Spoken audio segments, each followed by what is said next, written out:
माँ की ममता, पिता का प्यार।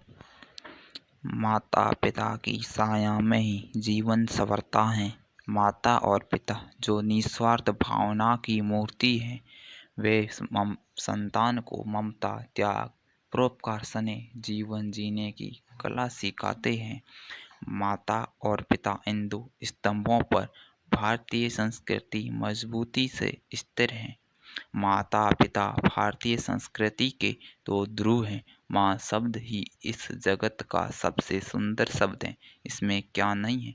वात्सल्य, माया, अपनापन, स्नेह, आकाश के समान विशाल मन, सागर समान अंतःकरण, इन सब का संगम ही है माँ। न जाने कितने कवियों साहित्यकारों ने माँ के लिए न जाने कितना लिखा होगा, लेकिन माँ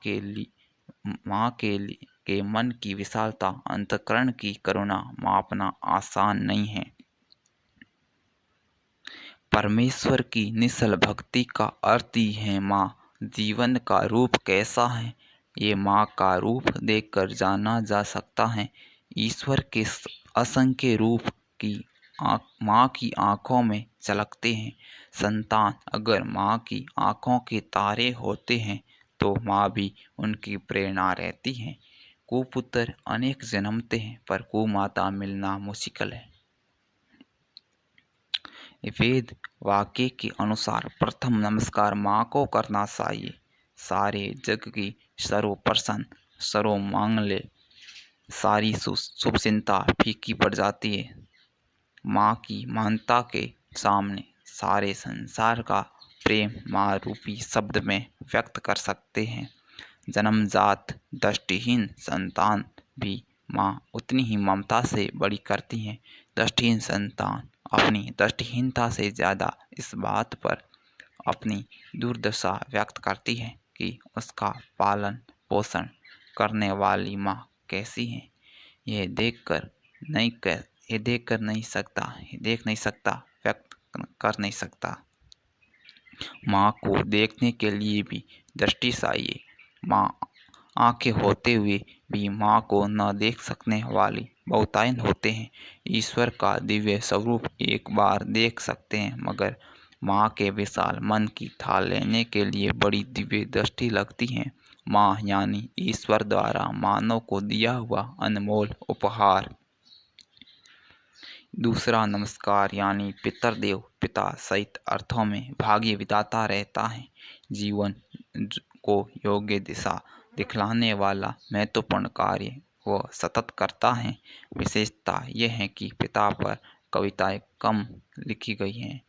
कारण कुछ भी रहे हो, मगर कविता की चौखट में पितृकर्तव्य अधूरे ही हैं। कभी गंभीर, कभी हंसमुख, मन ही मन स्थिति को समझकर पारिवारिक संकटों से जूझने वाला पिता क्या और कितना सहन करते होंगे, इसकी कल्पना करना आसान नहीं। माता और पिता व संतान का नाता पवित्र है। माता पिता को ही प्रथम गुरु समझा जाता है। माता पिता ही जीवन का मार्ग दिखलाते हैं। माता पिता के अनंत उपकार संतान पर रहते हैं। जगत में सब कुछ दोबारा मिल सकता है, लेकिन माता पिता नहीं मिलते। आज आधुनिक युग का जो चित्र दिखाई दे रहा है, उसमें इस महान पवित्र संबंध की अवहेलना होती दिखाई दे रही है। कहते हैं व्यक्ति जिंदा रहता है तब तक उसको उसके महत्वहीन समझा जाता है। उसके चले जाने के पश्चात उसका मूल्य समझ में आता है। काल चक्र घूम रहा है, फिर भी माता पिता का संबंध अभंग है। संतान के लिए उसके ऋण कभी पूरे नहीं होते। अंततः संतान को उनकी मनोभावनाओं से सेवा करनी चाहिए। आज आधुनिकता के अंधे प्रवाह में बहकर माता पिता को बोझ समझा जाने लगा है। यहाँ तक आदेशित किया जाने लगा है कि साथ साथ रहना है तो धन संपत्ति उनके संतान के नाम कर दें या फिर अलग रहे, वृद्धाश्रम या इसी प्रकार की दूसरी व्यवस्था का अर्थ क्या है। माता पिता की सेवा और उनकी आज्ञा पालन से बढ़कर कोई धर्म नहीं है। पिता पुत्र संबंधों का सबसे उदात्त स्वरूप राम और दशरथ के उदाहरण से मिलता है। पिता की आज्ञा को सर्वस्व कर्तव्य मानना और उनके लिए स्वयं के हित और सुख का बलिदान कर देना राम के गुणों में सबसे बड़ा गुण माना जाता है और इस आदेश ने करोड़ों भारतीयों को इस मर्यादा के पालन की प्रेरणा दी है। वही एक जमाना था जब श्रवण कुमार जैसे पुत्र ने अपने अंधे माता पिता की सेवा में अपने प्राण प्राण न्यौछावर कर दिए थे। आधुनिक श्रवण कुमार आधुनिकता के आकर्षण में धन कमाने की अंधी दौड़ में वृद्ध माता पिता को जीवन के अंतिम दौर में अकेले रहने को विवश कर रहे हैं। माता पिता की साया में ही जीवन संवरता है। माता पिता जो निस्वार्थ भावना की मूर्ति हैं, वे संतान को ममता, त्याग, परोपकार से जीवन जीने की कला सिखाते हैं।